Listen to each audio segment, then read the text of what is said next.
Opa. Então, bom dia a todos. Estamos em mais uma aula de Indivíduo, Cultura e Sociedade. Hoje nós vamos discutir o texto do Schultz, Sociologia Interpretativa, que está no livro dele também, que é sobre Fenomenologia e Relações Sociais. Começando a nossa rodada inicial. Helena, por que você não começa hoje? Logo hoje, professor, hoje eu não li o texto todo. Então, você lê uma parte, certamente. Li, mas eu tô meio... Não sei, eu acho que hoje eu e o Chute não se deu bem, não. Você não se deu bem com o texto? Porque Ok. eu não sei, quando ele fala dessa coisa da gente estar distante do fato que a gente está analisando, eu acho que a gente já passou muito tempo disso, né? De, tipo, da gente não se colocar na situação. Então, eu acho que eu fiquei muito nessa parte, nessa discordância que eu tive com ele. E aí foi inclusive onde eu parei também. Ou seja, você teve Você tem razão. A gente vai voltar a isso, que é a questão.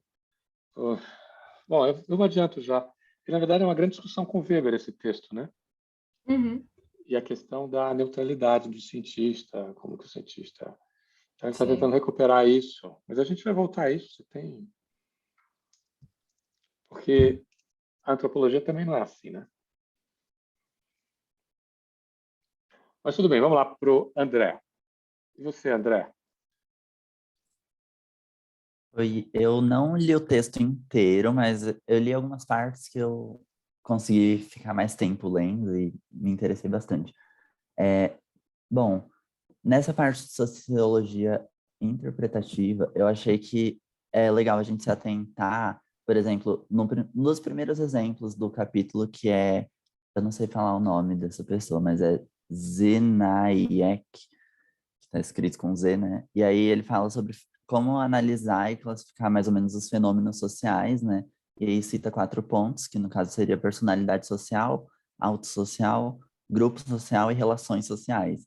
E aí, na minha cabeça, quando eu fui lendo sobre isso, né, eu pensei muito na construção de conceitos e como é interessante a gente analisar a produção de conhecimento, né, no tempo que ela está sendo feita. E aí eu puxei alguns cadernos mesmo que eu já produzi antes, né?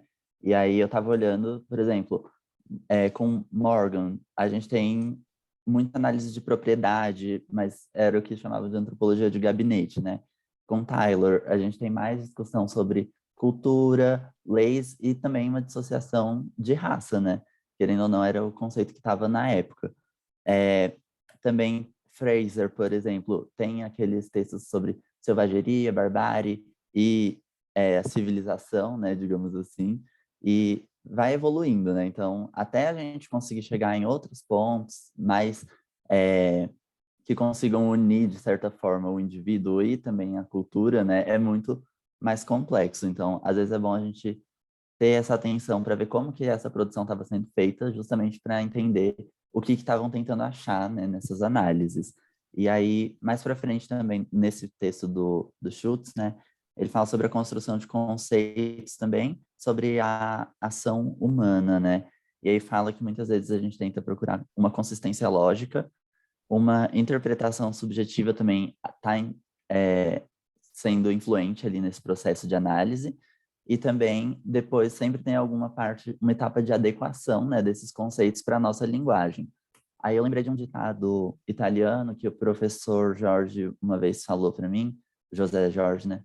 E aí ele falou, olha, pensa nesse ditado sempre, que é tradutore traditore, que é o tradutor, ele é um traidor, né?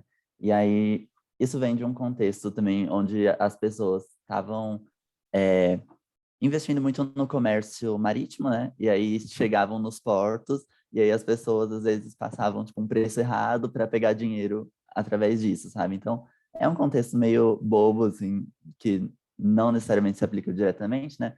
Mas é para mostrar que a gente tem um lado, a gente vai ter uma visão específica e uma forma de interpretar outras culturas, outras sociedades e outros costumes que não necessariamente vai ser o que para eles vai fazer sentido, né? Muitas vezes nem faz. Tanto que nesses dias também eu tô pegando uma matéria de antropologia da arte, e aí a gente tem discutido muito, por exemplo, sobre Malinowski, Pritchard, e aí a gente está vendo sobre as condições de valor, né, de objetos ou de rituais, e sobre como muitas vezes para os antropólogos da época, né, eles não conseguiam captar exatamente a essência daquilo, porque era justamente uma interpretação muito diferente. Então, mesmo nos Nuer, por exemplo, que eles sabiam que o valor, por exemplo, atribuído a um boi era muito grande, eles não sabiam até onde isso ia, né? Sendo que, olhando hoje, a gente consegue ver, por exemplo, que eles enfeitavam os bois, eles botavam adornos muito elaborados, né? Então, às vezes isso dizia muito mais, né, do que a gente pensava. E só sobre um pouquinho sobre a aula passada, né?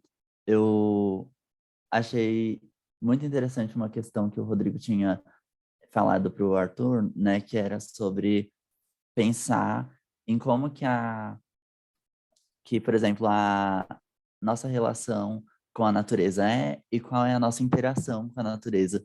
E eu fiz essa pergunta para o meu namorado, que ele é engenheiro florestal. A gente toda noite, tipo, a gente vai jantar e a gente fica conversando, e ele me diz das matérias dele que eu não entendo nada, e eu digo das minhas matérias, né, como que foram.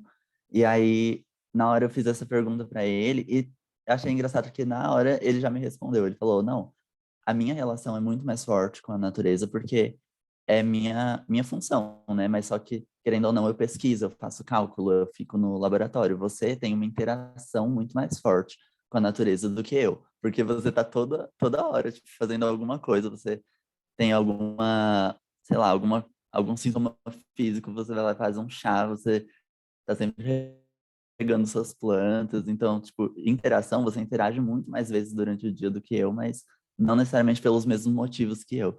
E aí eu fiquei pensando nisso, tipo, como que pra gente, realmente, os valores são diferentes, né? Nessa questão da interação com a natureza e nas relações também. E era só isso, né? Que eu falei um monte. Mas...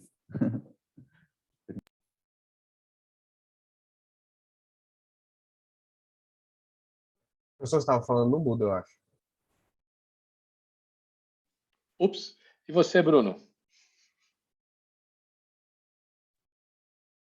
Professor, bom, esse texto foi um pouco mais complicado de eu tirar alguma coisa dele, né?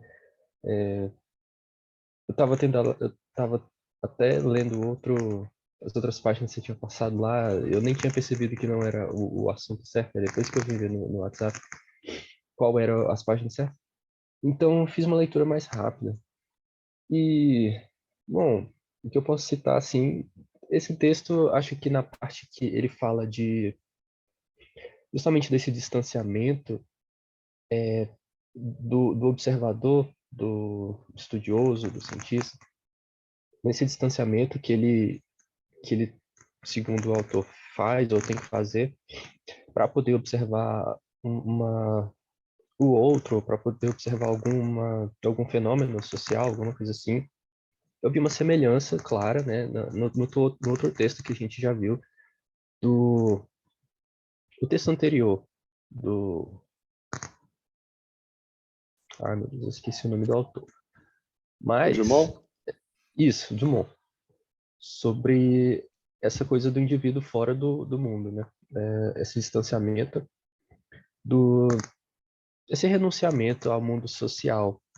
Então, eu vi uma semelhança bem clara nisso. Só que dessa vez na figura do cientista, na figura do observador, do estudioso do mundo social. Então, deu para relacionar bem isso. Acho que das coisas que ficaram mais claras assim para mim quando eu li foi isso. Agora as outras coisas que ele fala durante o texto dá para entender, eu só não tenho muita noção assim da aplicação prática, né? Essa coisa toda dos conceitos ou do que ele fala dos exemplos de pessoa ideal ou de grupo, esse, esses quase como estereótipos, né? Isso não ficou tão claro para mim na prática, mas eu consigo ter uma ideia. Mas foram esses mais ou menos os pensamentos que eu tive. que vem assim de primeira quando eu penso nesse texto que eu li. É isso. Obrigado, Bruno. E você, Andrew?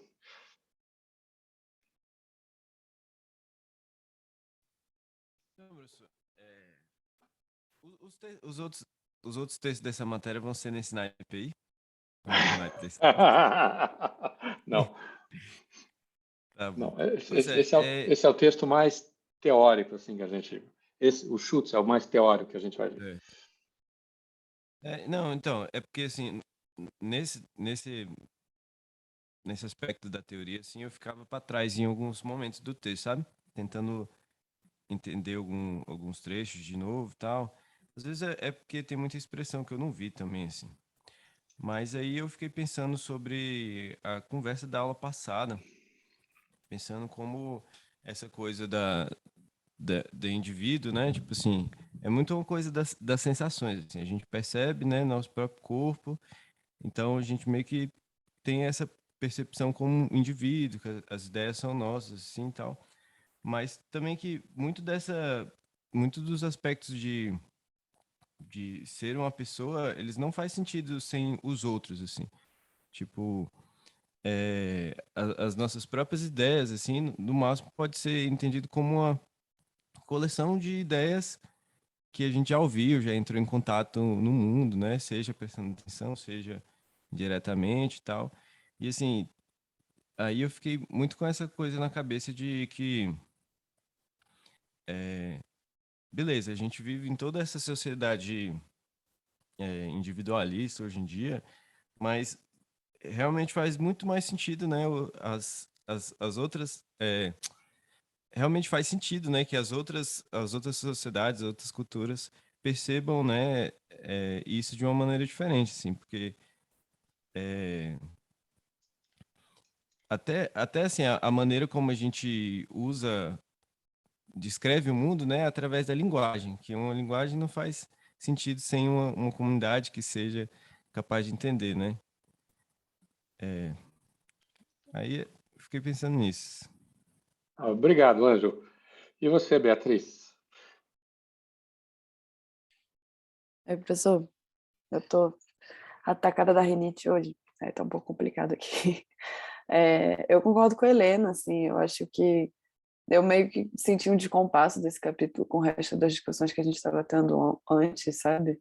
E aí entrou uma discussão de ciência canônica que eu fiquei, para quê, sabe? Para que a gente continua nessa comparação de ciências sociais, ciências naturais e onde que isso está levando a gente, sabe?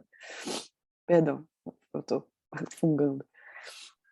E aí isso me incomodou, assim, eu não consegui entender muito bem como que isso se relaciona.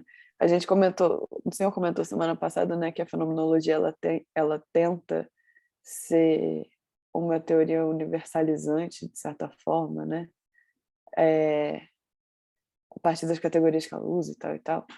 E aí tem uma hora no texto que ele vai trazer isso, né, que ele fala da fenomenologia como possibilidade de a gente pensar as ciências e tal e tal. Como é que é? Rapidinho. É como método e princípio geral que rege todo o conhecimento humano. E aí ele diz que a fenomenologia é uma possibilidade disso.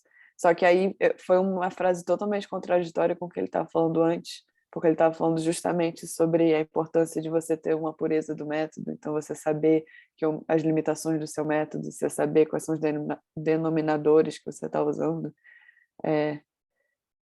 Então tiveram essas coisas assim. Mais para o final do texto, quando ele vai falar das questões dos tipos ideais, né, tipos ideais aplicados, é uma parte que eu fui me perdendo também. E eu assim, eu entendi eu acho que eu entendi o grosso do texto, assim, que é um texto que é para discutir justamente a questão da metodologia, né, dentro da sociologia e os limites também os limites da ciência. Só que eu acho que está uma discussão atrasada com o que a gente estava tendo até então, sabe? Uma hora também que ele começa a falar sobre comportamentos racionalizados e não racionalizados e o método que tem que ser racional, sabe? E aí entra nos mentalismos, assim, que é meio que... É tautológico, né? Tipo, você explica um a partir dele mesmo. Enfim, achei meio contraditório umas partes do texto, assim. É esse o meu, Obrigado, meu Beatriz. feedback. Ótimos comentários. E você, Arthur?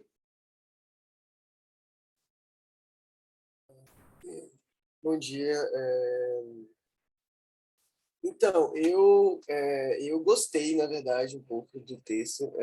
Ele toca uma coisa que, desde o começo do curso de antropologia, eu estou em dúvida. E todo professor que eu pergunto nunca dá uma resposta definitiva, né? Que até eu e você já tivemos essa discussão, na verdade, né? É, que, na verdade, aqui ele bota em termos muito práticos, né? Que é sobre a questão das categorias reguladoras e da significação subjetiva das coisas. Então, tipo assim, aquela pergunta, né? A gente vai para campo, a gente é antropólogo, vai para campo fazer o quê exatamente? Fazer como se fosse uma coleção de ideias, né? Eu achei legal essa expressão do Andrew, né? Eu acho que não é a mesma coisa que ele quis dizer, o que eu estou querendo dizer, mas sim.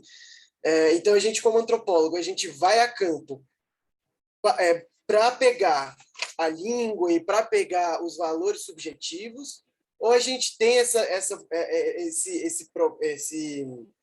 essa atitude científica, por assim dizer, de ir um pouco para além do que foi dito, né? Para ver estruturas organizadoras e coisas que não necessariamente a pessoa vai lá e diz, né? Então, eu fiquei pensando sobre... Ele falou do Skinner, né, no começo, sobre o behaviorismo radical.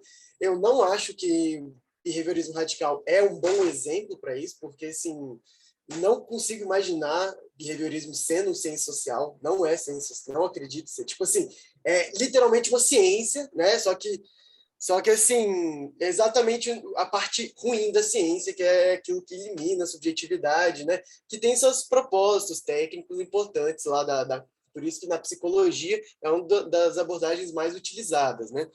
Mas eu ainda acho... Eu pensei em um exemplo melhor, né? Então, se a gente fica pensando sobre o subjetivo, né? E essas categorias objetivas de compreensão, né? Eu fiquei pensando sobre a questão própria do significante flutuante do que o Lévi-Strauss trabalha, né? Então, tipo assim, não só esse elemento, mas o Lévi-Strauss ele tem essa pegada de perceber, bom, beleza, os caras me contaram isso, eu vi essas coisas na etnografia, só que será que tem alguma coisa que se padronize no comportamento, na simbolização ou na estruturação da cultura, né? Então, eu acho, né, que para tornar em termos super reduzidos e às vezes até perigosamente reduzidos, seria essa questão do universalismo e do relativismo, né? Que é uma questão que até hoje eu estou implicado né, tentando entender exatamente qual é o papel do antropólogo. Eu vejo que a etnografia parece ir muito para o caminho do relativismo, só que eu tenho medo, né? Eu tenho assim um anseio sobre o fato que eu acredito que o relativismo extremo pode cair num fatalismo, né? Pode cair não, nenhuma cultura é comparável, simplesmente eu vou lá para campo falar o que as pessoas pensam. E tipo assim, legal, é uma forma de observar, mas assim, qual é o propósito disso, né? Para que a gente está aqui fazendo isso, né? Realmente é só para ver quanto vale um boi para a galera nua, né? Não sei se é exatamente para isso. Será que por exemplo, esse é um exemplo, né? Então, realmente é ver o que o outro pensa, ou será que é para ver como o outro pensa, para ver se tem alguma semelhança com como eu penso e como os outros pensam, né? Então, eu acho que essa é a minha dúvida central, que, na verdade, já tocou. E ele deu uma solução muito interessante. Na verdade, ele deu a solução mais concreta e mais viável que eu já vi até hoje, né?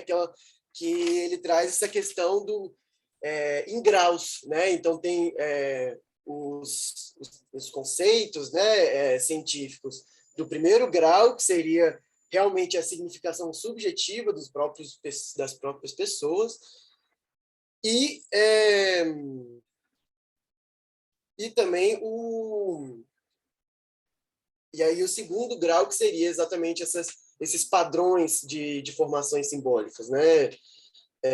Pelo menos foi assim que eu entendi, né? Mas eu acho que é isso, né? É isso. Não, basicamente é isso. E também, tipo, só uma coisa, não sei se seria de interesse, eu acho que seria bem legal, assim, eu já tive aula eu imagino que a Beatriz tenha tido mais ainda, né? Mas eu acho que seria legal, tipo, sei lá, para a turma, assim, ter uma contextualização, assim, se quiserem também, sobre o behaviorismo, né? O que é o behaviorismo e por que ele está botando o behaviorismo como nessa posição de uma ciência hard science, né? Essa coisa que nega o mundo privado, né? Se não, também faz parte. É isso. É isso que eu tenho para hoje. Obrigado, Arthur. Hoje vai pegar fogo, já estou vendo. Camila, e você, Camila? Opa, peraí. Bom dia, professor. Bom Bom dia, dia. gente. Então, eu não li o texto inteiro, né? Eu li só uma parte do texto. Essa questão enfim, da metodologia, da ciência pura, da ciência natural, também me incomodou, mas quando o senhor falou que ele estava em diálogo com o Weber, aí eu fiquei, agora faz mais sentido, faz todo sentido. Então, enfim. Aí eu fiquei pensando, talvez eu não vá criticar tanto essa parte, porque se ele está em diálogo com o Weber, faz todo sentido ele ter todas essas ideias e tal, assim. E, enfim, acho que fazia sentido dentro do contexto que ele estava escrevendo, e, enfim. Eu achei essa parte do behaviorismo, eu achei um pouco engraçado, assim. Na verdade, várias partes do texto eu achei bem engraçado, achei ele bem irônico, assim, na forma como ele escreve. Aí eu fiquei, enfim. E tem uma parte que ele fala sobre a diferença das ciências sociais, das ciências naturais, né? E como as ciências naturais, ela tá, tipo, a ciência natural, ela traz um impacto para o indivíduo, né? Enfim, para o seu objeto de pesquisa, enquanto a ciência natural não. Aí eu fiquei pensando se isso realmente cabe, assim. Porque ele fala, né, que isso não impacta nos átomos e tal, mas eu não sei, tipo, as pesquisas da ciência natural, né, ciências duras que ele está falando, de alguma forma elas impactam o meio social, assim, não que necessariamente impactam o objeto, né, mas elas impactam de alguma forma. Enfim, fiquei meio, é isso. Ok, obrigado, Camila. Hoje vai ser divertido. E você, Caio? Oi, professor. Bom dia, gente. Professor, eu li mal o texto, infelizmente, assim, mas eu consegui ler até o final, assim, eu só não consegui ler anotando, né, ler bem o texto, assim. Mas segue aquilo, né, toda vez que eu vou falar, eu falo, né, eu acho que podia estar lendo na outra matéria que eu estou fazendo contigo também, esse texto, né, de métodos e técnicas, assim, eu acho que casa muito bem também. Até pelos comentários que os colegas fizeram, né, assim, trazendo várias questões de método, assim, mas teve uma parte do texto que me chamou bastante atenção. Uma hora que... Deixa eu puxar aqui, deixa eu aberto de novo. Que ele faz assim, né? Ele fala que a gente tem que tava falando antes ali assim, fala, nesse caso a resposta à pergunta, o que significa esse mundo social para mim, o observador, já requer como pré-requisito, ele traz algumas coisas, né? Assim, eu acho que faz muito parte do debate que a gente tem feito, né? De como é que a gente apreende o objeto de estudo que a gente está observando, né? Assim, o que interfere no meu eu para observar aquilo e como que o método entra nisso, né? Assim, tipo, porque realmente com uma coisa contraditória, você não consegue ter um método puro, se você entender o método puro como o método das ciências exatas, assim, por exemplo, nesse aspecto, né? Que tudo é modificado na realidade, assim, dependendo da carga social que você tem, que o observador tem, e que o objeto de estudo vai ter também, tá? O nosso objeto de estudo é outra sociedade, né? O outro, assim, né? A alteridade, assim. Então, achei interessante, assim, né? Tô gostando muito de ouvir os colegas, assim, acho que vai ser interessante também, mas eu vou ficar por aqui, por enquanto, assim, falar mais depois. Ok. E você, Leilane? Oi, gente. Eu não consegui ler quase nada assim, do texto que eu comecei a ler, eu comecei a ir para outros lugares assim, na minha mente, pensar umas coisas assim, mais minhas, mas o que eu estava refletindo assim, um pouco no começo foi muito no sentido que o Arthur estava falando, porque eu estava até conversando com um amigo meu que é da psicologia, e aí a gente estava falando sobre um pouco o que diferencia a psicologia das ciências sociais e tal, essa questão de olhar mais, ele estava direto usando a palavra indivíduo, né? Aí eu estava assim, indivíduo. Aí a gente estava conversando um pouco sobre isso, né? Do social e do mais individual e tal. E aí eu me lembrei de uma disciplina que o professor falou, a gente está preocupada com os significados sociais públicos e não com o que os indivíduos assim estão pensando assim, tá ligado? Dentro deles.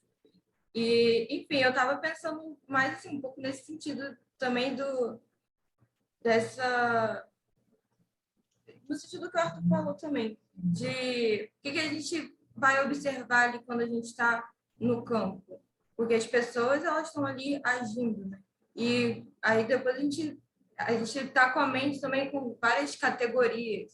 Acho que vai um pouco no sentido do que, contextualizando aqui, porque eu estava fazendo um PIBIC com um professor sobre rei. E eu falei, pô, não quero continuar pesquisando isso, porque acaba que eu não estou conseguindo experienciar o negócio, porque eu fico com um pensamento muito em categoria, em antropologia, e aí eu não estou conseguindo viver direito quando eu queria viver. Eu estou sempre pensando muito assim. E aí eu também estava refletindo um pouco sobre isso. Eu acho que foi por isso que eu fugi e não consegui continuar no texto, porque eu comecei a pensar muito na minha pesquisa, no que eu quero e tal. E, enfim, foi mais isso. E outra coisa também, essa questão do behaviorismo, eu ia gostar que situasse um pouco mais assim, porque eu tô meio perdida, sabe? Tá legal. Milena, e você? Obrigado, Leilane. Bom dia. Professor, eu não consegui ler o texto todo, mas o que eu li eu fiz umas anotações. E uma coisa que eu me apeguei muito em relação ao Schultz é porque ele vai muito partindo da vida cotidiana, né? E não apenas de uma coisa objetiva. Eu percebi que ele separa um pouco a questão do sujeito e das ações, mas sempre partindo da vida cotidiana.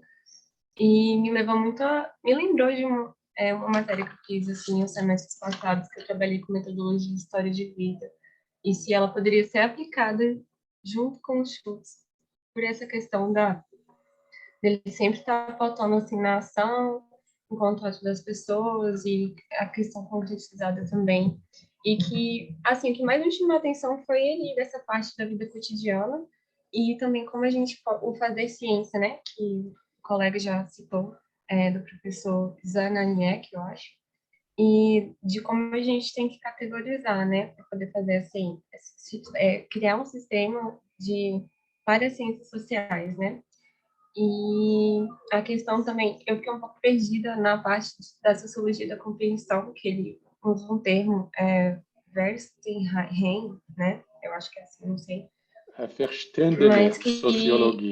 que esse termo, sim, vai mais para a parte da subjetividade, né? E em relação ao Weber, assim, eu percebi que o Schultz ele vai para um lado assim da ação social do Weber, mas que ao mesmo tempo ele fala que não tem como a gente alcançar essa ação social, essa ação racional, né? Porque por causa da questão da razoabilidade e do cotidiano, né? Que ele usa. Eu não sei se está um pouco confuso, porque as minhas anotações estão um pouco, mas foi isso.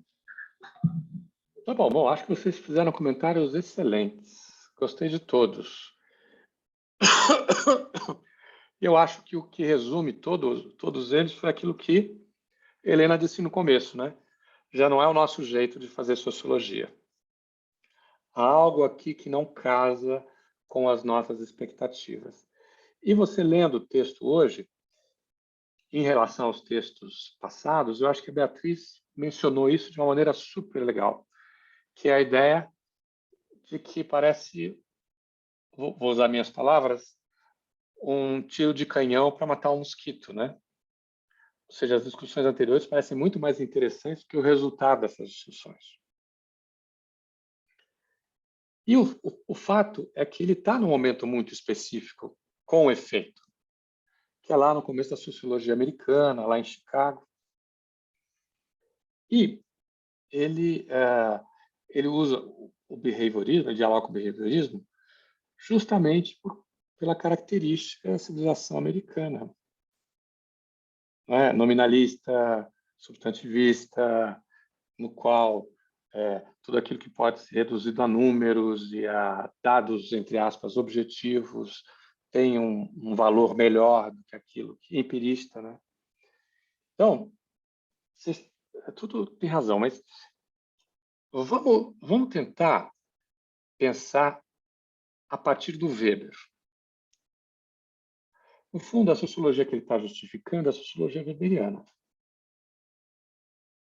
E aí tem um problema. Por quê? Porque quando Weber... Vocês lembram de Weber? Tá. Não, tá. Eu vou falar então para o Arthur, que ele não lembra.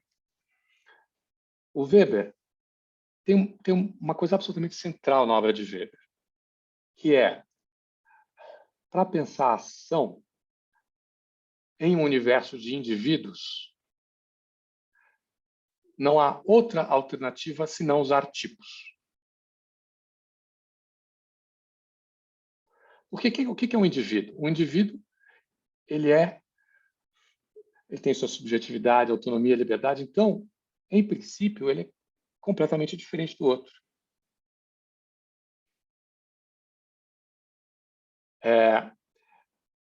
A subjetividade dele é completamente diferente do outro. Você dificilmente consegue alcançar a subjetividade de uma outra pessoa, né?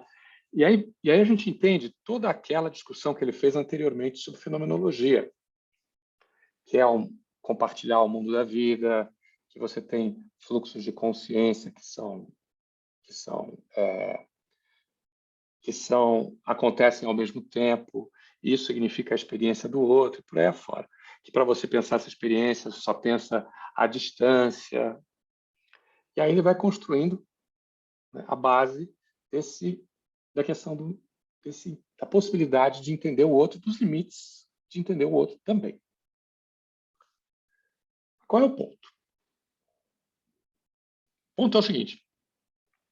Nós estamos falando de uma sociedade de indivíduos. E, portanto, a consequência lógica é que a gente precisa pensar tipos ideais. Agora, veja, quando ele fala de tipos ideais, você tem que pensar tipos. O Weber, ele faz uma distinção diferente. O Weber, ele propõe 3 tipos diferentes de tipos. Um é o tipo ideal. O que é o tipo ideal? É o tipo de maior racionalidade. Ok? Então, o que significa? O que é racionalidade para Weber? É ação, meios e fins. Relação meios e fins. É racionalidade instrumental. Então, é racional aquilo que vai economizar os meios para conseguir um determinado fim, ou aquilo que vai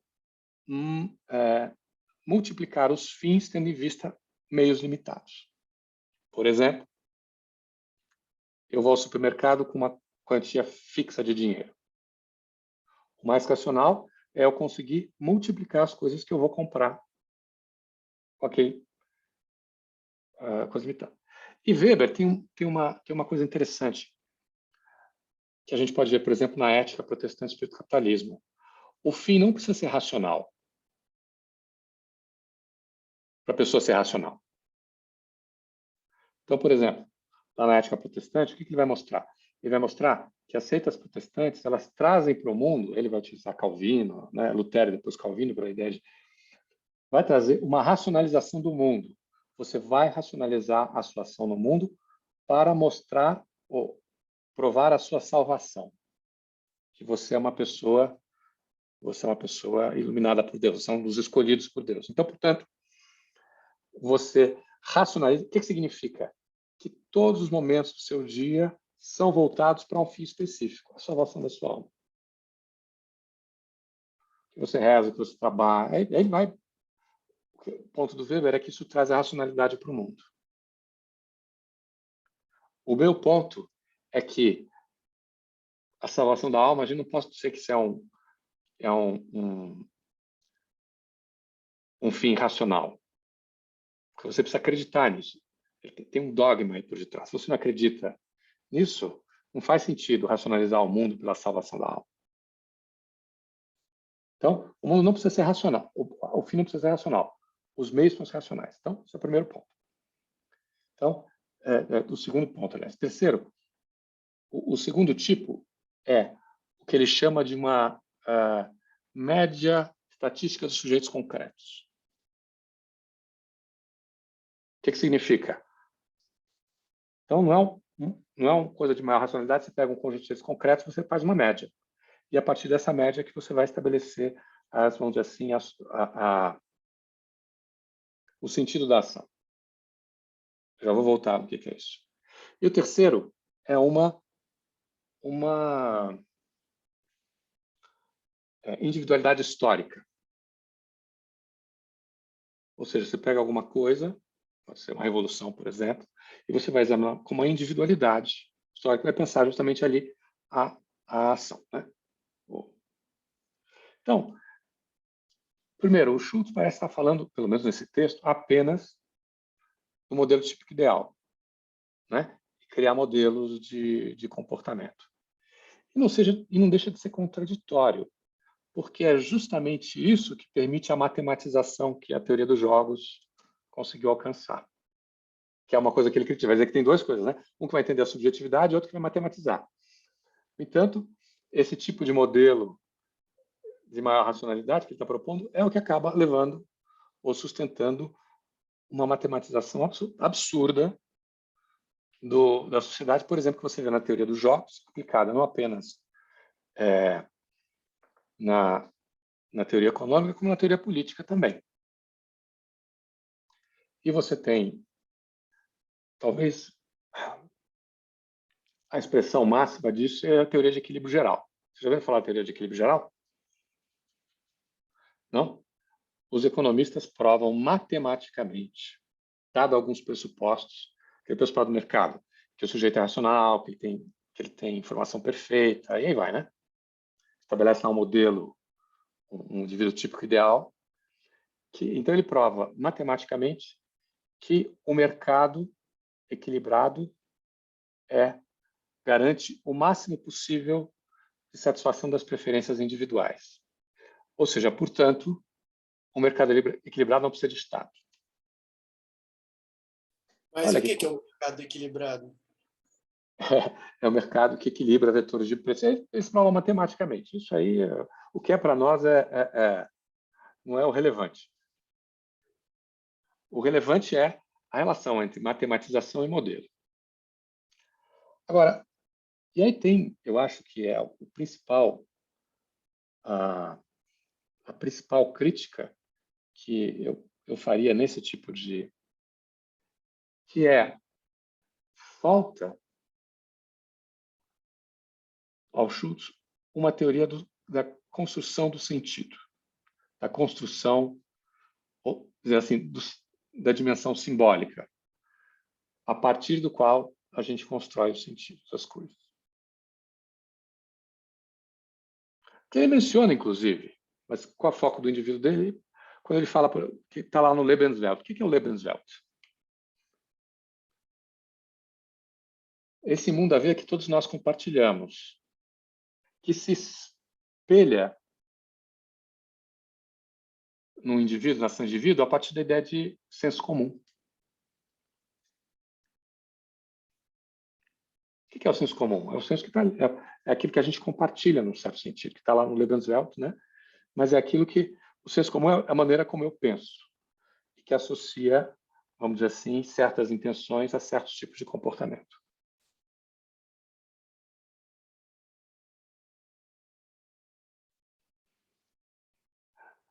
Então, o que o Weber, qual é o ponto do Weber? O ponto do Weber é o seguinte: você só consegue entender a ação se você relaciona a ação com o que ele chama do sentido subjetivamente visado pelo agente.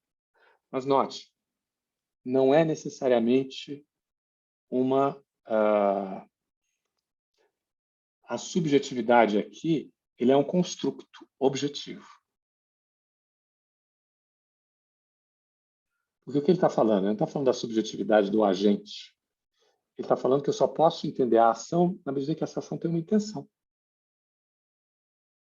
E que essa intenção, ela, né, é o sentido subjetivamente visado. Então, por exemplo, Um exemplo. Eu vou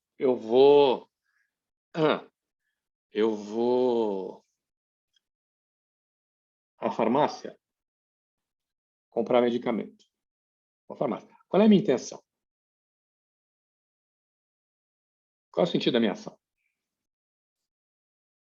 Ficar curado, né? Ou ficar bem. Não pode não ser para mim. O sentido da minha ação é comprar alguma coisa na farmácia. Mas vamos supor que eu ache a caixa lindíssima. Eu vou lá para vê-la. Repara como a minha ação tem um outro sentido completamente diferente? Então, portanto, é uma outra ação. Pois é, esse conceito de senso comum engloba um pouco, a meu ver, engloba mais essa situação do que o tipo ideal racional, por exemplo. Eu acho que esses conceitos do Mas é Weber que o são... tipo racional, ele é tirado, estou falando do Schultz, ele é retirado do senso comum. E aí, o que faz o pesquisador? Por que o pesquisador ele está distante? Porque, de novo, é uma outra coisa weberiana. A realidade é um conjunto inesgotável de possibilidades de interpretação. Como que eu interpreto? Eu tenho um problema de pesquisa, que ele está dizendo aqui. E eu vou montar os meus tipos ideais, os meus tipos sejam ideais, né? A partir do quê? Do meu objetivo de pesquisa, que pode ser qualquer um.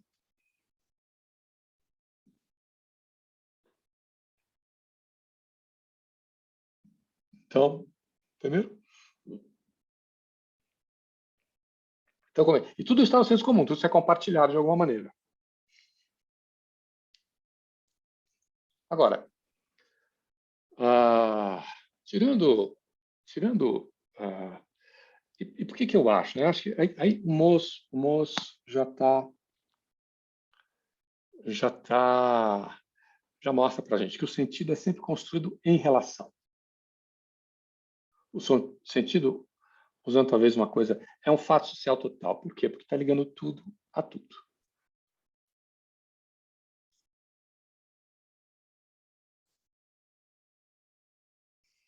Se algo tem sentido, é que ele, num determinado sociedade, agora, porque ele tem sentido para tudo.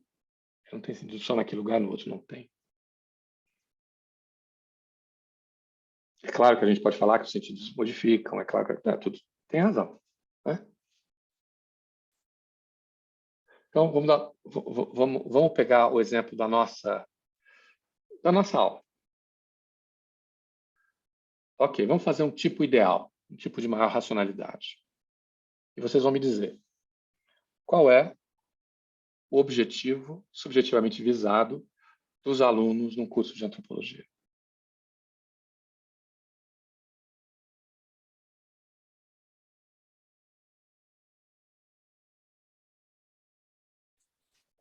Se é subjetivo, é próprio de cada sujeito, a sua própria... Pois é, mas esse é o problema, Arthur. Você tem que construir tipos. Se cada um tiver um sentido diferente, você não consegue construir conhecimento nenhum. Eu posso dizer, que são diferentes. Mas você pode estabelecer padrões. Então, tipo assim, você pega uma amostra X, então vai ser uma amostra enorme de todas as pessoas que aparecem. Então, tem algumas pessoas que vão... cada uma vai ter sua própria significação, só que você vai ver certos padrões na significação. Então, alguns, vai porque precisa de um emprego. Outros vão porque vai aumentar a ascensão econômica e financeira da família. Ou então, porque eu vi que porque meus pais prestigiam o curso de antropologia e aí eu vou ser... Eu só acho muito difícil você encontrar um pai assim hoje, mas tudo bem.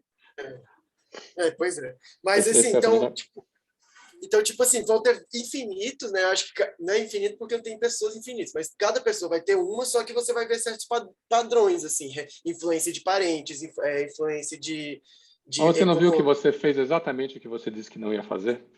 Você construiu tipos. Arranjar tipos. Mas aqui, o que vocês chamam de tipo? O que são exatamente tipos? O que é um tipo? Vamos lá, Beatriz, o que é um tipo? São categorias, né? Tipo, O tipo ideal do Weber na Ética Protestante é tudo aquilo que envolve aquele protestante naquele lugar, dentro de um sistema capitalista, enfim, tudo aquilo dentro de uma mesma categoria. O tipo, ele, na minha interpretação, ele é isso, assim, é um recorte que representa um grupo. É isso. E é também um modelo de comportamento. Olha só os modelos que o Arthur diz. Faz antropologia porque os pais admiram, que eu acho que é a mais importante de todas, os antropólogos. Depois, faz antropologia porque quer se formar e ganhar um emprego. Então, portanto, tem aí um propósito de ascensão social ou de manutenção de um certo status, né? Também pode ser. O que mais? Faz antropologia porque era fácil de passar. Mas, professor, não dá pra gente dizer que todos eles, no final, querem se tornar antropólogos? Bom, que todos eles querem se formar em antropologia, eu concordo. Mas o que significa se tornar antropólogo? Sim, mas só tentando, tipo, generalizar o máximo possível, construir um tipo o máximo possível Você pode fazer isso. generalizado. Você pode fazer isso. Mas isso te diz muito pouco. Sim. Eu posso generalizar. Ok. Pode dizer que todo mundo quer ter uma vida feliz. Mas isso me diz muito pouco sobre o que significa uma vida feliz, me diz muito pouco sobre o comportamento das pessoas. Então é isso. Quanto mais específico o tipo, provavelmente maior é a sua capacidade de nos dizer coisas.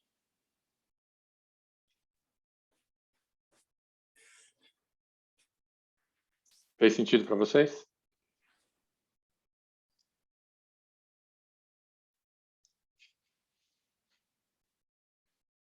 Então tá bom. Vamos pensar. Mas eu tinha um propósito nessa minha loucura.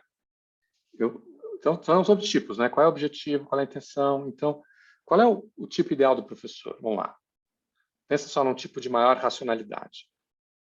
Que é diferente, gente. Uma coisa é o tipo concreto, como uma média de sujeitos concretos. Outra é o tipo ideal. Então, você pode falar, por exemplo, que o tipo ideal do professor é aquele que se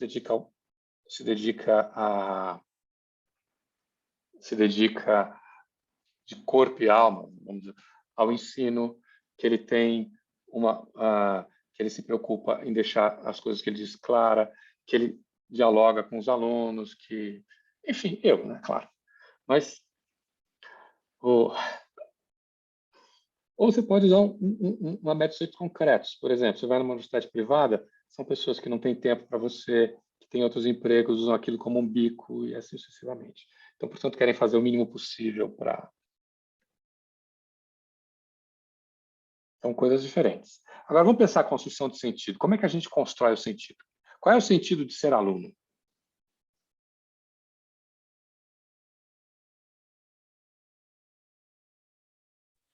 Professor, aí que eu acho que, tipo assim, é uma coisa que, tipo assim, vai acabar sempre, eu acho que inevitavelmente, qualquer caminho que a gente pegar vai acabar no solipsismo. Um processo que, tipo assim, vai cair na explicação em si mesmo, assim. Então, tipo, chegar e falar que, porque, tipo, o que é ser estudante, né? E cada um vai ter realmente uma significação muito própria. E aí não. Você está pensando no subjetivo. Não, estou falando de outra coisa. O sentido estudante não está na sua cabeça, não está na cabeça da Helena, nem do Caio, nem do André. Muito menos da Camila. O sentido estudante, ele depende de um conjunto de relações. O que é ser um estudante? Você consegue entender isso se você relaciona isso, por exemplo, com sociedade de massas como a nossa, que precisa de profissionais e especialistas. Aí você começa a traçar fatores objetivos. Não, relações. Ou seja, então você está formando pessoas para criar profissionais. Quem são profissionais? Pessoas que trabalham. pessoas que ocupam um nicho, né? Então, uma coisa com a psicóloga, com a psicologia. Pega a psicologia. Qual é o sentido do psicólogo? Tem a ver com a ideia do indivíduo, como a Beatriz bem lembrou lá no um dos nossos encontros passados. Tem a ver com a ideia de que tem a ver com a ideia, vamos dizer assim, de uma certa quebra da importância da dimensão religiosa na vida das pessoas, o fato do mundo ter se mundanizado, tem a ver com a relação com a noção de subconsciente, ou de inconsciente, né? Inconsciente. Tem a ver com o fato de que pessoas que estão mal adaptadas ao seu mundo, elas são menos produtivas. Tem a ver com a dificuldade que a gente, hoje em dia, né? Tem a ver com a dificuldade que a gente tem de... Os papéis sociais não estão tão claros quanto eram.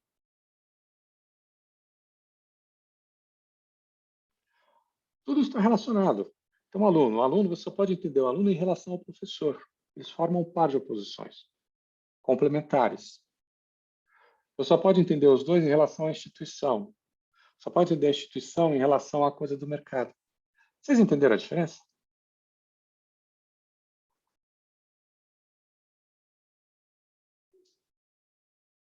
Fez sentido, Beatriz? Fez. Então, são maneiras diferentes de pensar. A antropologia, hoje, ela está muito mais preocupada com o sentido, porque ela está lidando com sociedades diferentes, e que, portanto, as suas sociedades elas constroem o sentido de maneira absolutamente diferente, para o qual o nosso mundo da vida não tem, muitas vezes, uns instrumentais mais apropriados para nos fazer capazes de nos relacionarmos com o mundo da vida dessas outras sociedades.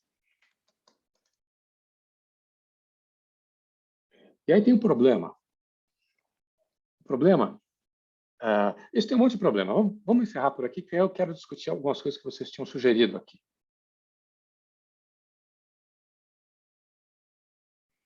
Vocês querem fazer algum comentário sobre as coisas que eu disse até agora?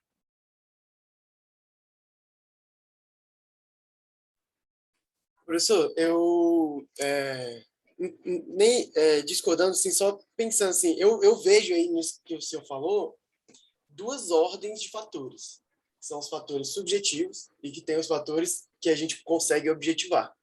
Então, objetivos vão ser a instituição, o próprio capitalismo, o mercado, precisar disso por motivos X, Y, Z.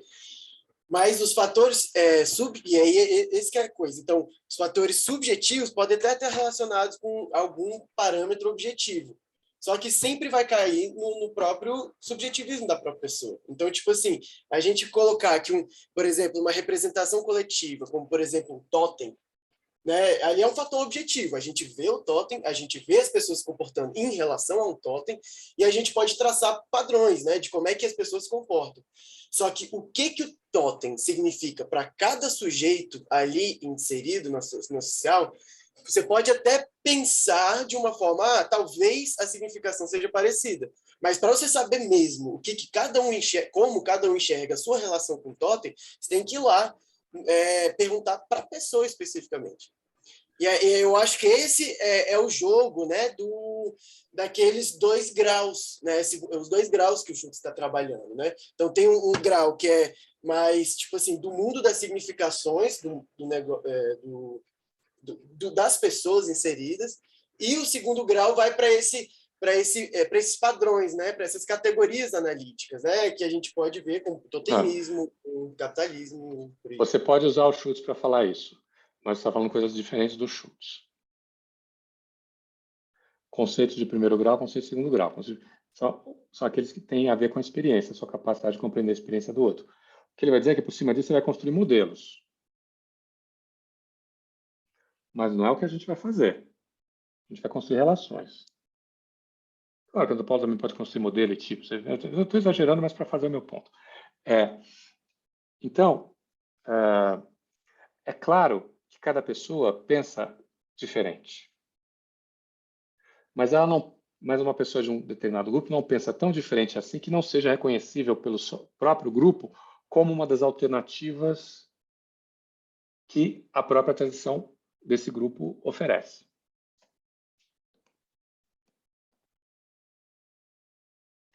E A o que você própria vai... tradição pode ser um fator objetivamente capturável, né?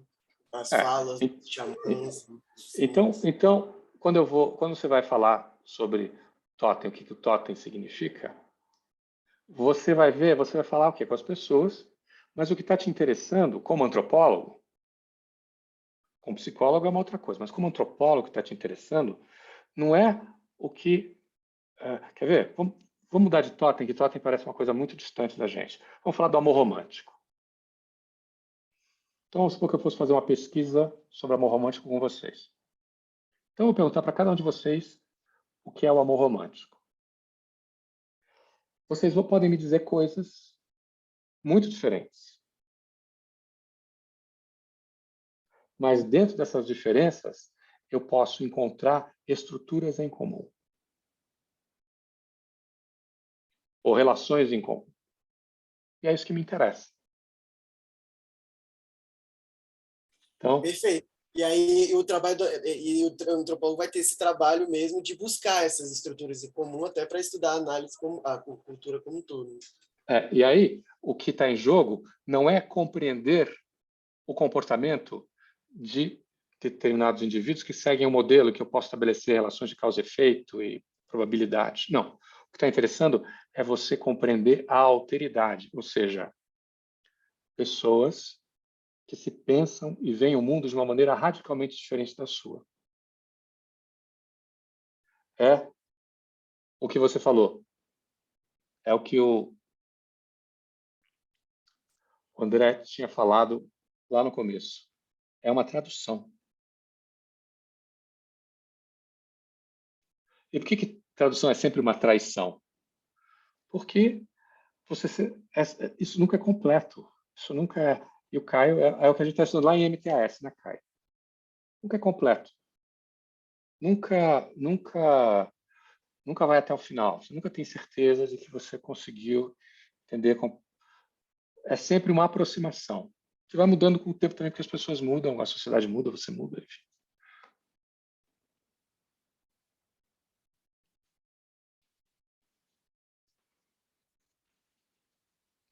Vamos entender, vamos falar um pouco sobre... Tem uma questão para dar, que é uma questão que quem sugeriu foi a Camila. A Beatriz tinha tocado nela também. Que e aí? Eu, para ser um cientista, preciso ser uma pessoa neutra em relação ao mundo? Professor, Ah, eu queria comentar uma coisa que eu por falei, né, favor. que, enfim, ele está discutindo com o Weber e faz sentido, mas aí, depois eu parei para pensar que eu lembrei que o Du Bois, ele está escrevendo mais ou menos na mesma época que o Weber, né? E o Du Bois é, tipo, completamente diferente, assim, do Weber. Ele fala que se ele, enquanto... Enfim, é um contexto diferente também, né? Porque ele é um sociólogo negro, estadunidense, vivendo na época da segregação e etc. E aí ele fala no Almas do Povo Negro que se ele, enquanto sociólogo, pesquisador, não se colocar no texto dele, não faz sentido, assim, né? E o que é bem interessante, porque ele escreve esse texto, esse livro, no caso, né? No começo do século XX. E aí coloca em perspectiva, né, assim, tipo, sobre todo esse debate de neutralidade da ciência e tal, e como esse debate enfim, não existe, né, neutralidade, eu acho que é óbvio, né, eu acho. Que não existe neutralidade dentro da ciência, né, e que você se colocar no seu objeto de pesquisa ou na sua pesquisa, enfim, acontece, não tem como você fugir disso. E aí eu acho que o Du Bois, enfim, o Du Bois e o Weber, eles têm, tipo, uns pontos em comuns, enfim, eles conversavam e tal na época, mas eu acho interessante perceber como, na época que o Weber estava falando sobre neutralidade, existia um outro pesquisador, um outro sociólogo, falando que é impossível você ser neutro, assim, sabe? E o texto do Du Bois é muito bom. Você tem toda a razão, mas vamos desenvolver. E aí? Então, o que isso nos diz a respeito do Schultz? O que isso nos diz a respeito do indivíduo?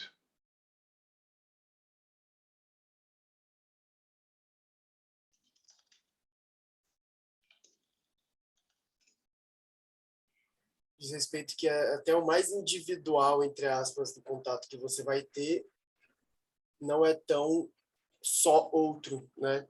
Não é tão indivisível, porque mesmo se você juntar com só uma pessoa, você já tem você naquela relação. Então já não é só o outro, mas já é o outro em relação a você. É meio que uma ponte entre duas línguas em que um significante faz referência a um outro significante ali, que não tem seus próprios contextos, né? Meio que peixe fora d'água, assim. Mas e traduzindo isso lá para o que estava dizendo o Schultz, como é que a gente pode colocar?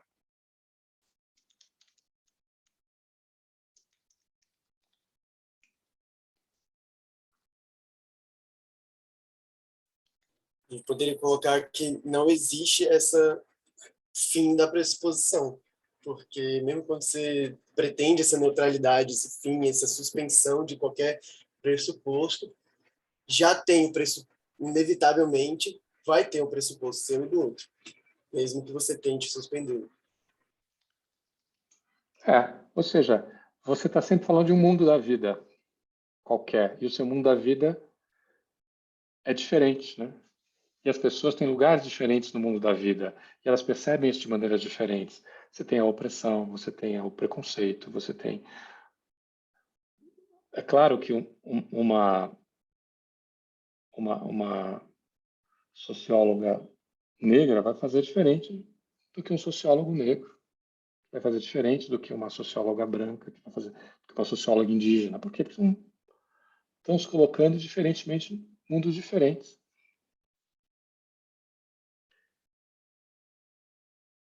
Agora, tudo bem. Isso é inescapável, não é, Camila? Não tem jeito, você está sempre falando de algum lugar. Agora, é interessante que essa concepção, essa percepção, ela é alguma coisa mais recente. Vamos dizer assim, no que seguinte sentido, em que ela entra no mainstream do conhecimento sociológico, antropológico. Nem de todo, claro, mas...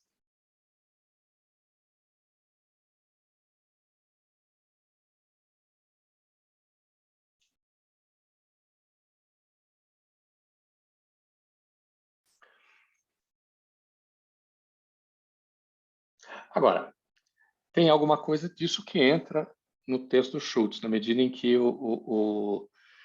se você vai fazer um estudo científico, só quem determina isso é o pesquisador. Então, só ele pode saber o que ele vai estudar ou não vai estudar, e, portanto, ele vai estabelecer o... Vamos discutir uma outra coisa. Qual é o limite da nossa atuação política enquanto antropólogos e sociólogos?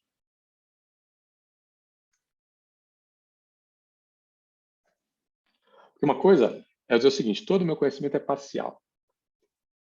Eu tenho que me colocar no conhecimento, porque se eu não me coloco no conhecimento, ele é impossível, ou ele é um pastiche.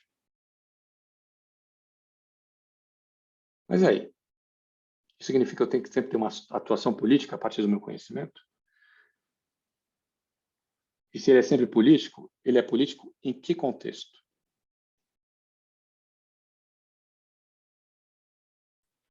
Professor, eu acho pessoalmente, tipo assim, eu acho que a atuação política nesse sentido, assim, eu traria como talvez um terceiro grau, né? Depois que as análises foram feitas, depois que os resultados foram coletados, foram desenvolvidos, aí depois você vai lá e faz, mas é aquela coisa, não tem como falar um depois. Não, agora eu estou aqui, né, o Du Bois, né? Agora eu estou aqui coletando as pessoas né, de cor, apanhando por policiais aqui, mas só depois eu vou ser parcial, agora eu vou ser político, agora eu não vou ser, né? É meio que não dá, mas assim, um ideal talvez eu pensaria sim, né, a partir da sua pergunta. O que você acha, Helena? O que eu acho sobre o que o Arthur falou, sobre o que você falou? Qualquer coisa, com quanto seja polêmico. Não, eu acho que só de você já. Só da escolha de onde você vai fazer essa análise já é muito político, né? E se você pretende publicar aquilo já é um ato político em si. Eu acho que, tipo, você não tem muito como fugir disso. E fica essa discussão sobre ética, né? Além de, tipo, o que você pode ou não falar na sua pesquisa. O professor que eu tive, o Guilherme Moreira, não sei se vocês conhecem, ele estava fazendo pesquisa com falante esperanto na França. E aí, tipo, ele sempre falava pra gente como ficavam essas discussões de ética, porque se ele colocasse coisas ali que ele sabia, ele colocava gente que era contra o governo, anarquistas, em risco, né? E aí ficava essa coisa, coloco essas coisas na minha pesquisa, não coloco essas coisas na minha pesquisa, né? Então eu acho que todas essas decisões já são políticas, mesmo antes de você ter a intenção de estar fazendo algo sobre o que você está pesquisando. O que você acha, Camila?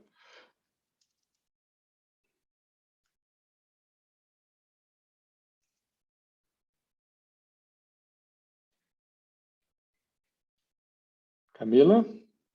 Queremos polêmica, Oi, Camila. professor. Queremos polêmica. Eu não sei o que falar, assim, eu acho que eu já falei o que eu queria falar. Tá bom. Enfim. Eu não sei, eu só acho, tipo, que não existe neutralidade, é isso. E aí eu quis trazer o Du Bois pra gente pensar, como o senhor disse, né, uma questão nova e tal. Mas, enfim, ele estava escrevendo no século XX, assim, sabe? No começo do século XX. Também tem a ver, tipo, com as pessoas que a gente lê, assim, sabe? Du Bois foi traduzido a primeira vez oficialmente aqui no Brasil ano passado. Passado? Não, 2020. Enfim, acho que, de novo, né? Tem a ver com as pessoas que a gente lê e com as pessoas que formam enfim, o nosso escopo, tipo, a nossa leitura básica, assim, né? Mas é isso, Leão Du Bois, gente. Ele é muito A bom. nossa academia ainda é uma academia branca, né? Não, e tá tudo bem ler essas pessoas, adoro, assim, mas é interessante, né? Tipo, perceber como outras pessoas na mesma época estavam tipo, desenvolvendo pensamentos diferentes, assim. Eu acho que, tipo, essa é a parte da leitura do Du Bois, assim, que eu acho mais interessante. Como ele traz muitos debates, assim, tipo, à frente do tempo dele, assim. Eu acho ótimo. O livro PDF, se alguém quiser. Manda pra gente. Manda no grupo. A gente... É em português que você tem, né? Tem em português. Uhum. Ok.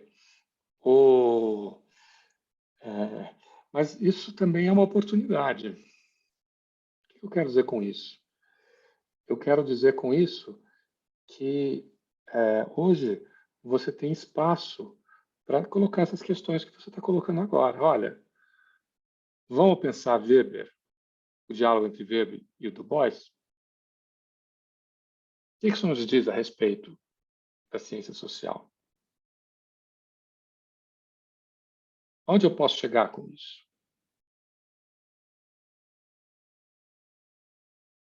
E, tipo, os textos dele sobre religião também são bem interessantes, assim. Tipo, o Du Bois escreve muito sobre religião também, só que ele escreve numa perspectiva das igrejas negras estadunidenses, né, cristã, e como aquele é um ambiente onde, tipo, pessoas negras conseguiam se inserir socialmente, enfim, o papel social da igreja naquela comunidade. E aí eu estava lendo Economia e Sociedade para uma outra matéria, e aí como o Weber também fala sobre a questão da religião, né, mas de uma maneira mais geral, como um lugar de ação, assim, né? E, enfim, eu acho interessante, assim, pensar como esses dois... E tudo nada a ver com a aula, né? Mas, enfim, eu acho interessante pensar como eles, tipo, dialogam, assim. Tanto que o Du Bois estudou, tipo, muito tipo, ele passou grande parte da vida acadêmica dele na Alemanha, assim. Tá bom. André, você quer dizer alguma coisa? Acompanhando o debate aí. Opa. Tá me escutando? Sim. Assim, acompanhando o debate aí, concordo muito com o que alguns colegas colocaram, que não tem como se distanciar do seu trabalho, isso de alguma maneira vai influenciar, né? Mas que tem que ser claro, assim, quanto às suas origens, do lugar que você fala e dos métodos que você está utilizando também.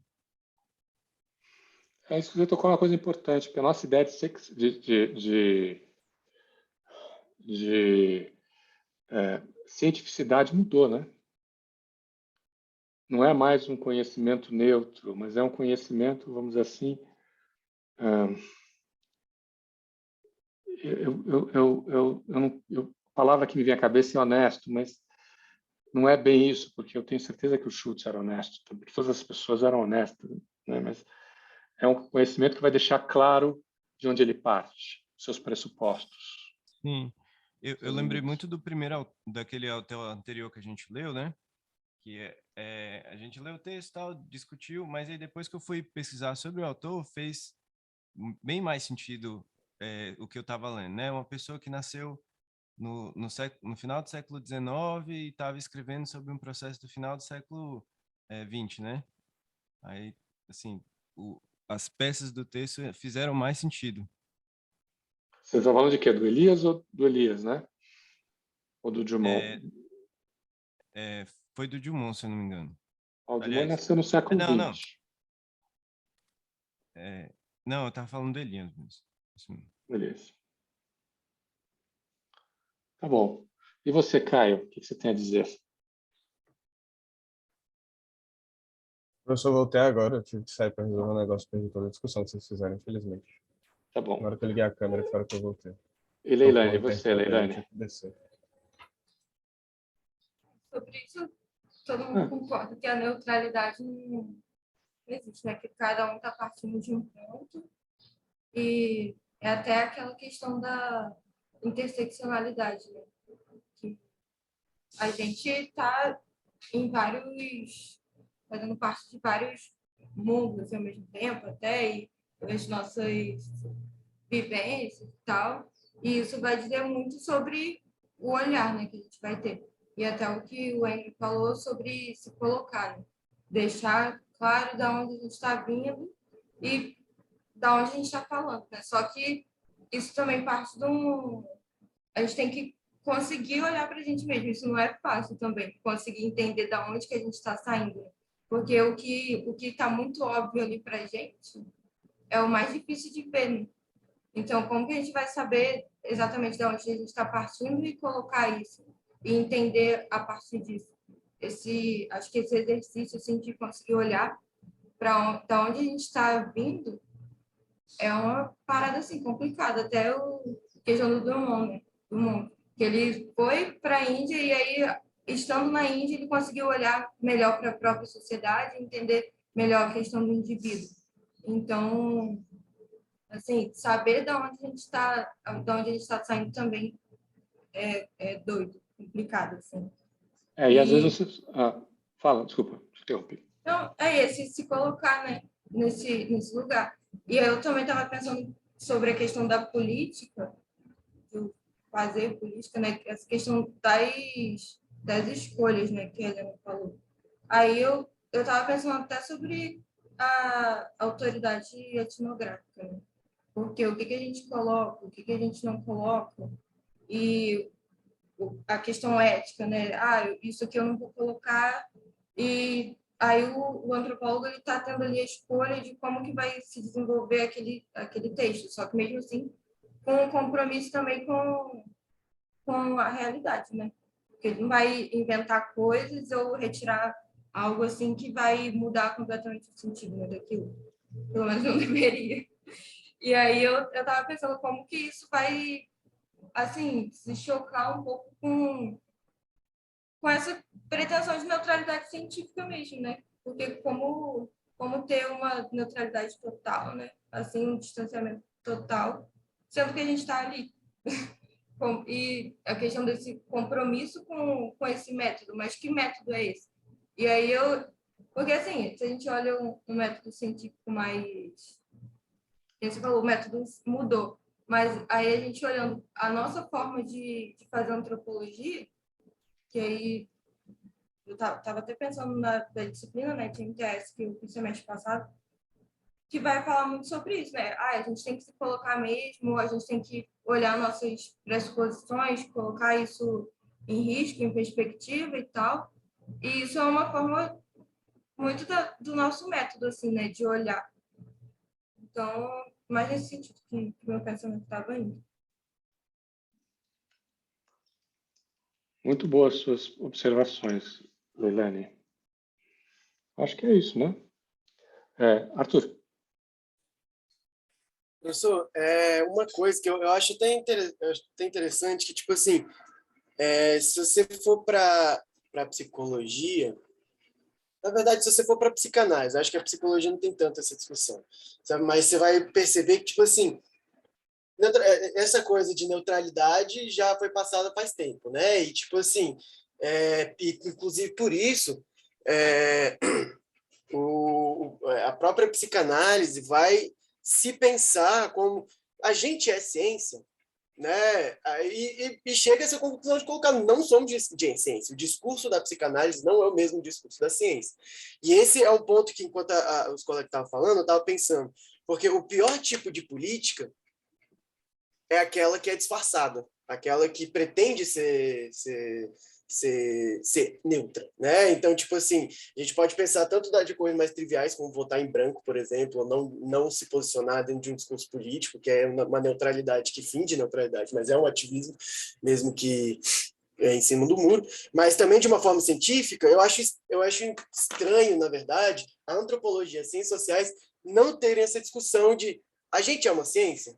Porque, assim, o que o Lacan vai colocar é que, tipo assim, o discurso da universidade, do acadêmico, ele é um discurso de mestre. As pessoas acham que exatamente por levantar essa bandeira de ser neutro, só que uma neutralidade pressuposta, né? Uma neutralidade, como assim uma neutralidade pressuposta? Eles assumem que são neutros, né? E um grupo decide o que é neutralidade naquelas ciências, né? Então, na antropologia, por exemplo, o que é neutralidade na antropologia? Por exemplo, Du Bois foi neutro, ele foi e assumiu, ele chegou e falou, eu estou sendo neutro. Então vai ter alguém que chega e fala, então eu não estou sendo neutro. Pelo menos foi isso um pouco que eu entendi, e que é a atitude mais honesta, de fato, mostrar que você está dentro da sua teoria. E isso é assumir realmente não existe neutralidade, e aí podem chegar pessoas e falar, isso não é ciência, porque não é neutro. Né? Chegar esse dono da academia e falar, isso não é ciência porque não é neutro. Mas aí cai no falso discurso de que eu sou neutro, né? E aí tem uma coisa que o Lacan, que é muito interessante, que sobre essa questão dos autores, né? Tem um traço do outro que a gente toma para a gente, né? Um traço na escrita, um traço na letra, um traço na forma de se expressar, na forma de observar, no método, né? Então, quando eu leio, sei lá quem, quando eu leio Freud, Du Bois, Weber, eu vou lendo, eu vou pegando traços do outro para a gente. Então, nessa medida, também a neutralidade é morta, né? E eu acho interessante, tipo assim, aqui, a Beatriz até falou, né? Já está até batida essa questão das hard science e das soft science, né? Das ciências humanas. Mas pensar, será que as ciências humanas são ciências? No sentido hard? No sentido... Qual sentido? Qual sentido, tipo, será que a gente está usando a própria palavra ciência da forma correta? Será que existe uma forma correta de dizer o que é, o que não é ciência? Né? Porque a gente entra num discurso que, tipo assim, hegemônico. Né? Falar que, para o indígena, por exemplo, ser cientista, o cara tem que vir para a academia, achando que o xamã lá não está produzindo conhecimento. né, legítimo e válido e importante na saúde e em todas as suas pressuposições, em todas as suas funções. Né? Olha, eu só vou fazer um reparo. Essa discussão na antropologia, ela existe há muito tempo. Ela está presente desde que o Evans Pritchard disse lá em 1950 e alguma coisa, que para ele a antropologia não era ciência, mas era uma tradução, portanto, estava mais próximo da literatura do que de um... E temos aí os pós-modernos, né, na década de 80, que trouxeram para dentro da discussão um monte de coisa. E, por fim, se você for pensar tal status científico à antropologia, não pode ser o mesmo das ciências duras, ou das Naturwissenschaften. Por quê? Uma coisa que o Schultz estava dizendo estava dizendo nesse texto de hoje. O sentido, aquilo que um cientista natural estuda, não tem um sentido como algo que é intrínseco ao seu comportamento. Uma partícula, ela não fica triste e age de uma maneira diferente. Uma partícula age sempre de acordo com uma lei. Essa é a ideia. Então, o dado da ciência humana, ele é construído a partir do quê? A partir de você compartilhar com outro o mundo da vida, que tem a ver com aquela coisa dos fluxos de consciência, de uma experiência que não pode se reduzir a palavra, porque se você reduzir a palavra, você vai transformar ela numa outra coisa e tal. Então, o dado necessariamente tem que ser diferente. E as expectativas também têm que ser diferentes. Diga, André. Eu estava dando uma olhada aqui em outras partes do texto, né? E lá para o finalzinho, o Schutz ele comenta sobre a aplicação dos tipos ideais, né? E aí eu estava prestando atenção nisso, que meio que quando a pessoa que está sendo analisada tem quanto mais liberdade ela tem, né, para se expressar, pensar e agir, ela sai do esperado, né? Ela meio que sai dessa matrix que estava ali. Então, quanto mais a gente, quanto pesquisador, né, a gente pensa na pessoa, tipo, com mais liberdade, e pensa, tipo, tá, vamos analisar de forma ampla, mas a gente se choca com outras realidades e pessoas que vão sair desse script, digamos assim, né, do esperado. E aí a gente assume também um posto de não neutralidade, querendo ou não, né? E aí eu tava pensando muito nisso, porque agora que eu tô produzindo o TCC, né, eu tô tocando em questões muito sensíveis, porque é um TCC que vai falar sobre sobre a Casa das Rosas, né, de São Paulo, e aí eu falo muito sobre como que se formou mesmo a modernização de São Paulo, modernização urbana, como se destruíram os cortiços, então eu tive que falar de escravidão, tive que falar de arquitetura, construção de narrativa através da arquitetura e destruição também, né?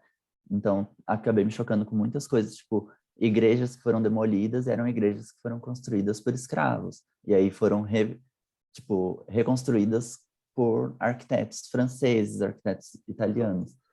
E, enfim, aí eu estava pensando nisso, e mesmo assim, mesmo eu tentando evitar, às vezes, alguns debates, pela minha bibliografia dá para saber qual é a minha posição em vários momentos, né? Então, eu seleciono pessoas que já discutiram sobre várias questões, inclusive sobre a cientificidade da museologia. E, assim, né, parece muito distante eu falar da minha área, né, porque é um outro mundo, mas, ao mesmo tempo, pelo CNPq, é engraçado que museologia é integrada nas ciências sociais aplicadas. Então, tem esse ponto de divergência, né, ao mesmo tempo, mas também tem um encontro muito forte entre o que a gente fala na aula. E eu sempre fico pensando muito, eu tenho muito cuidado, às vezes, na hora de falar ou colocar uma opinião minha, porque eu sei que ela vem de um ponto, às vezes, um pouco mais prático, porque na museologia a gente tem que se posicionar o tempo inteiro, né, e selecionar coisas. Então, eu vou dar 2 exemplos aqui de museus, que um é o Memorial da Resistência, de São Paulo. Ele é um memorial que fica ali perto da Pinacoteca, perto de outros museus ali na região central, né, perto da Vila Mariana e tal, perto do bairro da Luz, e ele fala sobre pessoas que foram torturadas na época da ditadura. Então, ele já tem uma seleção que, por si só, já é crítica, mas ele também já assume uma narrativa das pessoas. Vou citar outro museu que ele não tem uma localização física, ele é itinerante, né? Então ele vai viajando, ele é uma cabine que se instala em vários lugares, que é o Museu da Pessoa. Eu já tive a oportunidade de trabalhar um tempo nesse museu como voluntário, e aí eu pegava histórias das pessoas e resumia elas para poder entrar no acervo. E é interessante que lá a gente não assume justamente um papel específico de narrativa, então elas contam coisas que vão muito além. Tem gente que eu peguei entrevista que fala mais sobre educação, fala tipo como que elas como que foi difícil elas terem acesso à educação e como que isso contribuiu depois para elas conseguirem mudar de cidade. Ou então tem outras pessoas que eu peguei histórias assim que eram pessoas super humildes e que estavam super felizes vivendo, por exemplo, no interior e falavam sobre a vida delas e vários outros casos assim, que é um posto ali que a pessoa falou, não, você tem a liberdade total para falar aqui sua história, né? Então, mesmo quando você tem um nível, tipo, uma missão, né, de transmitir uma visão política, você ainda restringe a narrativa. E, às vezes, não assumindo uma visão, assim, totalmente política, você permite que aquele indivíduo se expresse muito mais e conte coisas que vão além, né? Então, a relação dele com o mundo, relação com a sociedade que ele foi criado e tudo mais. E aí, eu estava pensando muito nisso também, de método científico, porque na museologia é interessante que a gente tem vários autores que se pautam principalmente nas sociais, né? Então, por exemplo, estava pegando aqui um livro que é uma transcrição de uma conferência, né, do Augusto Arantes, né, Antônio Augusto Arantes, e aí ele traz a Valdiza Russo também, que ela já faleceu, ela faleceu bem nova, com acho que 50 anos, em 91, e ela foi muito influente. Ela foi formada em Direito antes de entrar na museologia, e ela falava sobre a importância dos museólogos estarem integrados diretamente com a política, né? E estarem realmente discutindo e se propondo a debates, né, com a sociedade. Então, nessa conferência, até separei um trecho aqui sobre o CONDEFAT, que é o Conselho de Defesa do Patrimônio Histórico, Arqueológico, Artístico e Turístico de São Paulo. E aí ela foi uma das pessoas que integravam a secretaria, né, desse conselho. E nesse momento, assim, da conferência, alguém pergunta, tá, mas do que você está falando? Qual é a função desse órgão? E aí eles citam duas questões, que seria, tá, a gente preserva a memória de São Paulo em todos esses aspectos, mas também a gente está tendo que se preocupar agora com uma nova questão, né, que é da museologia social. E a Valdiza Russo, ela traz um termo que é fato museal, que é inspirado no fato social, né, justamente. Então, isso é muito, muito forte agora na museologia, é um debate que a gente tem desde a década de 70, e aí ela fala, olha, para a gente já não importa mais preservar uma coisa só pela preservação, a gente está se preocupando com a produção científica também, e como isso chega na sociedade e como isso é refletido de volta para os museus. Então, a gente está num jogo de ping-pong agora, sabe? Então, a gente tem que se preocupar cada vez mais com quem a gente está representando. Então, o museu, por exemplo, o Museu Nacional do Rio de Janeiro, ele não vai poder mais se preocupar só em preservar uma múmia ou uma coleção de filatelia, né, que é de selos, ou uma produção de numismática, uma coleção, né, que é de moedas, sem falar com as pessoas que estão sendo representadas ali, sabe? É importante criar cursos, é importante trazer voz para essas outras pessoas. E aí, nossa, desculpa, eu tô falando bastante, mas é porque eu anoto muita coisa. E aí, eu também estava conversando com o Luana, que é meu namorado, e aí a gente estava falando sobre a matéria que ele pegou, uma das únicas matérias que ele pegou que tinha discussão na faculdade dele, que foi a de ética e moral, e também teve outra matéria que era uma matéria com pessoas da veterinária. E aí ele falou que ele era minoria naquela matéria e ele via posicionamentos, por exemplo, um exemplo bem, bem simples, assim, que era uma aula que eles estavam falando sobre o prejuízo de colocar perfume no cachorro, por exemplo. E aí as pessoas de veterinária estavam revoltadas, falando, não, isso é coisa de gente sem noção e tal. E aí ele se posicionou na aula falando, não, mas muitas vezes as pessoas têm um carinho muito grande, elas acham que cuidar como se fosse um ser humano seria o melhor viés. E aí eu já coloquei uma terceira questão, eu falei, nossa, mas se eu estivesse na aula, eu ia questionar o porquê que a produção acadêmica deles não chega na população comum. Por que que eles sabem disso e acham um absurdo e a gente não? Tipo, onde tem essa lacuna, né, de conhecimento? Então, tem uma questão de cientificidade que a gente enxerga de jeitos diferentes nas áreas diferentes, né? Então, para eles era uma questão muito mais prática e técnica, mas que não necessariamente vai chegar na pessoa que realmente adota um pet, né? Então, e já nas sociais a gente se preocupa muito, às vezes, em como que isso vai chegar mesmo na sociedade, né? E às vezes não tanto com o método, mas sim como o método vai se desenvolver durante a pesquisa. E é isso que eu tinha para falar agora. Eu acho que a gente está chegando ao ponto de perceber como é complexa essa situação. E a gente tem várias maneiras de lidar com ela. Tem várias questões que só vão se acumulando, né? Eu acho que acho que daria para fazer uma disciplina só sobre essa questão, né? Acho que eu vou propor.